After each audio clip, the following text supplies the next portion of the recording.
At the beginning of the movie, Megan makes a decision in secret. Without telling her mother, she packs a bag, walks to the bus station, and boards a ride to a military training camp in South Carolina. No goodbye, no explanation, just gone. What follows are months of training that breaks people. Early mornings, brutal drills, combat techniques, obstacle courses that push her past every limit she thought she had. But Megan doesn't break. She endures, she grinds, and slowly, painfully, she transforms. By graduation day, she's earned her place. But when her mother arrives late, the first thing she asks about isn't her daughter's achievement. She asks about the military life insurance. Let that sink in. Despite that sting, Megan earns a position patrolling a Marine base and moves out of her mother's house into the barracks. For the first time in years, she has structure, purpose, somewhere to be. But then she makes her first big mistake. One evening off duty, Megan and two friends hit a bar. One drink becomes several, and judgment disappears entirely. With no restroom nearby, she slips behind some shrubbery, right beside the chief sergeant's office, and a guard sees everything. The next morning, she's standing before a furious commanding officer who is one signature away from ending her career. Instead of dismissing her, he makes her earn her way back. Her punishment? Cleaning the kennels where the Marine Corps' working dogs are housed. She has no idea yet that this punishment is about to change her entire life. The kennel work is exactly as unglamorous as it sounds. But then, in one of the dog houses, Megan comes face to face with a German shepherd named Rex. She reaches out slowly, carefully. Rex lunges. He snaps and snarls with ferocity that makes her step back fast. This dog trusts no one, and he's not afraid to show it. But something about Rex fascinates rather than frightens her. Maybe because she recognizes something in him. An animal that's been through things. An animal that's closed itself off. Shortly after, Sergeant Martin sends her to the training field for dog handling exercises. She watches a trained dog bite and release on command precision, control, obedience. Then comes the fugitive capture drill. Megan suits up and runs across the open field as the escaping target. The dog released after her? Rex. He tears across the field, and instead of targeting her protective suit, he clamps down on her pants. Like he's making a point, like he's testing her. She isn't hurt. But she is hooked. From that moment, Megan wants one thing, to be Rex's handler, to earn what this dog has refused to give anyone his trust. She asks Sergeant Martin what it takes. His answer is blunt. Highest physical test score in the unit, highest weapons handling score, both, no exceptions.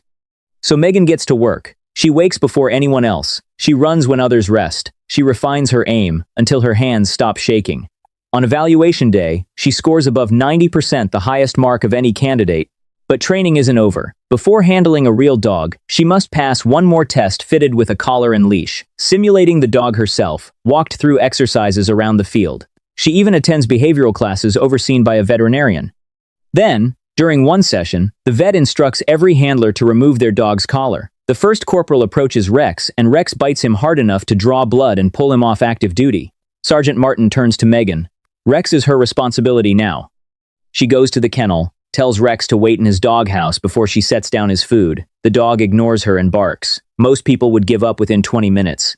Megan sits down in front of the cage and waits. Not 5 minutes, not 30, hours, calm, patient, stubborn in the way only someone who has survived what she's survived can be stubborn. Finally, Rex walks into the kennel and lies down. He obeys, not because he was forced to, but because she waited him out. That quiet moment between a wounded soldier and a distrustful dog is the heartbeat of this entire story. The bond builds slowly. Then comes a major field exercise, a staged scenario with hidden explosives, coordinated by Sergeant Andrew, a combat veteran just returned from Iraq. When it's Megan's turn, Rex immediately veers off course. She pulls. He ignores her completely, but Andrew tells her to let him go. Because Rex found a bomb that wasn't on the official map, one Andrew had hidden as a wildcard test. Rex wasn't disobeying. He was doing his job better than anyone expected. After the exercise, Andrew pulls Megan aside. Rex is exceptional, one of the best tracking dogs he's ever seen, but if she can't build a true bond with him, people will die on real missions. Megan hears every word. She doubles down. And over the following months, the bond between soldier and dog becomes something deeper than training, something neither of them can name, but both feel every day. Deployment orders arrive. Iraq, 7 months. Upon landing, they're transported to a base in Ramadi, where Megan is paired with Corporal Morales, steady, reliable, someone she immediately trusts. Her first mission is road inspection duty. Soldiers stop drivers, vehicles are searched, tensions simmer under every exchange. When a man and his young son are pulled over, Megan and Rex examine the car. Rex finds nothing. The family is waved through. Before driving away, the boy leans out and asks the dog's name. Megan says it quietly, Rex. The sergeant shuts it down immediately and explains why. If the enemy learns a dog's name, they can use it to lure the animal into a trap. One word spoken out of kindness could become a weapon. Megan files that lesson away. Weeks stack into months. She and Rex work harder than anyone else inspections during the day, additional training during rest. The team takes notice. Then, in the third month, everything escalates. A unit has been wiped out. Megan is called in at midnight, unusual, since recruits aren't typically assigned to combat missions. Tonight is different. They drive to eastern Ramadi and clear a residential block house by house. In one home, they find a man who claims to support the American military. Cooperative, friendly. The sergeant doesn't buy it and orders the team to search everything. A room full of rolled carpets. The man has explanations for all of it. Religious ceremonies, family purchases. He opens a wardrobe and waves them off. Nothing there. But Rex begins to pace. His nose drops. His body tightens. Megan guides him toward the carpets. He moves past them, ignores the wardrobe, and sits directly in front of a wall with a hanging rug on it.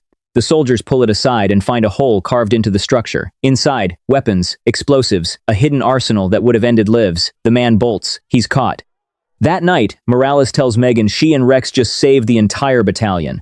Later, playing cards, Morales notices a tattoo on her arm. A name, Jessie. She tells him everything. Her childhood best friend, a high school party, drinks and pills. She woke up. Jesse didn't. He was rushed to the hospital and never came back.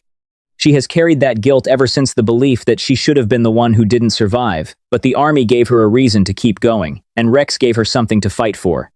Month 6. On one mission, Rex stops mid-stride on a city highway and refuses to move. Megan scans the area and spots an explosive device attached to a guardrail. She signals the group to halt. Their reputation grows to the point where the sergeant requests Megan over other handlers, even over Morales. 2 armored vehicles roll to the western region of Ramadi for a bomb-clearing operation, and Megan and Rex lead. They work 2 hours straight, marking explosive devices with flags one after another. When Rex needs a break, the group holds position. Then a car approaches. A warning shot. The car stops. The driver climbs out, lifts his shirt, no vest, no visible threat. He's handcuffed. Megan and Rex are sent to inspect the vehicle. They're almost there when the world explodes. A bomb, connected to a detonator wire, not a landmine, rips through the air. Megan is thrown. Rex is thrown harder. She hits the ground and hears nothing, just ringing silence. She looks across the dust and finds Rex unconscious. She crawls to him. When the analysis begins, a soldier traces the wire to an abandoned building nearby. This was targeted. Someone knew exactly who the best bomb detection team was and tried to eliminate them.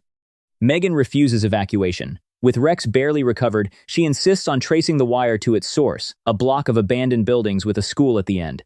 On the school roof, they find detonation equipment. Then Rex does something that stops everyone cold. He starts barking at one of their own soldiers, a man named Gomes. Everyone freezes. Megan calls Rex off, but the dog lunges forward and seizes Gomes's backpack, dragging him to the ground just as a rocket tears into the exact spot where he'd been standing. Rex just saved his life.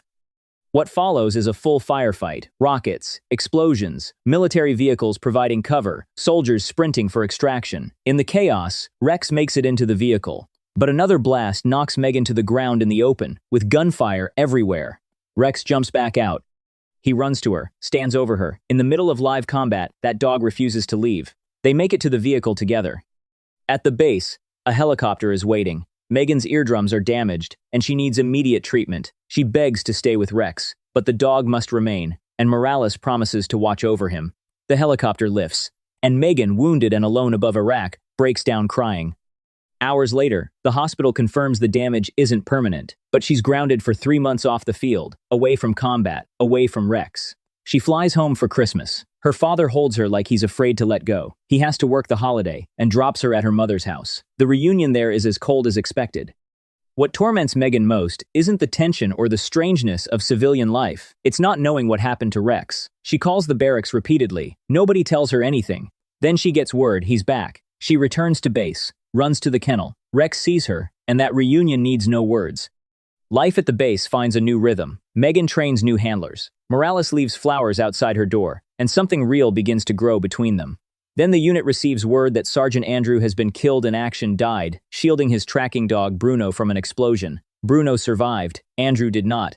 Megan watches Bruno pacing the kennel, restless, searching, waiting for someone who will never return. Sergeant Martin tells her quietly, "The bond between a dog and its handler is permanent. Bruno will spend the rest of his life looking for Andrew." That truth breaks something open in Megan. She tells Sergeant Martin she's leaving the army and submits a formal request to adopt Rex and bring him home. The sergeant supports her and writes the letter. But then the veterinarian's report comes back. During Rex's final checkup, he reacts aggressively to his muzzle. The vet flags him as unfit for civilian placement. Without that clearance, Rex returns to active duty, and Megan and Rex never see each other again. She pleads. The vet holds firm. Sergeant Martin tells her gently that his hands are tied. Rex was built for war. Any unusual situation reads to him as a threat. He gives her one thing, a chance to say goodbye. Megan goes to the kennel. She doesn't say much. She doesn't have to. The months that follow are the darkest of her life. Morales re-enlists for 51 months. The distance grows. The relationship fractures. She moves in with her mother, who brings home a puppy and says it can replace Rex. Wrong thing to say. Megan packs her things and moves into her father's house. But civilian life doesn't fit anymore. When her father's car alarm goes off one night, she sprints outside, convinced there are bombs in the street. At a gas station, she sees a dog in a parked car and breaks the window with a baseball bat. The owner calls her a lunatic. She starts attending a veterans support group. She cries, talking about Rex. The group leader tells her, "That dog already taught you more than you realize." Her father eventually sits beside her and says what she needs to hear. When you lose everything you love, you still have one choice. You fight to get it back. And he knows she can. Because she's a Marine. Megan gets a job at a restaurant. Every single day, she calls the barracks asking for Rex. Every day. Then the call comes and it carries dread with it. Rex is being retired from service. He's 10 years old. He's ill. The army is preparing to euthanize him. Megan doesn't panic. She organizes. She contacts Senator Chuck Schumer and tells him everything. He listens. He agrees to help. They launch a public campaign, more than 22,000 signatures, newspaper interviews, a story that spreads across the country. An invitation arrives, a rehabilitation ceremony at the Marine barracks, honoring Rex and other retired service dogs. Megan arrives and immediately finds Morales, who tells her this is his last mission before leaving the army and that the army has granted the adoption. She can take Rex home. She's already running before the words fully land across the grounds, toward the field, and then Rex sees her. 10 years old, slowed by time and war, and that dog runs to her like no time has passed. She drops to her knees. He crashes into her. Whatever words might exist for that moment, none of them are needed. The story ends not on a battlefield but at Yankee Stadium, where Megan and Rex are welcomed as heroes. The crowd roars. On the big screen, a video message from Morales, and the soldiers celebrates their reunion and honors what they built together. Rex lives out his final years in peace, passing away in December 2012 at 12 years old.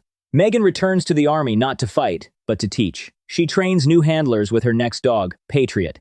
And eventually she builds a life as a veterinary technician, caring for animals who deserve the same second chance she fought so hard to give Rex. Now I have to ask, did you feel that? The moment Rex ran back to Megan in the middle of a firefight. The moment she sat on the kennel floor for hours just waiting for a dog to trust her.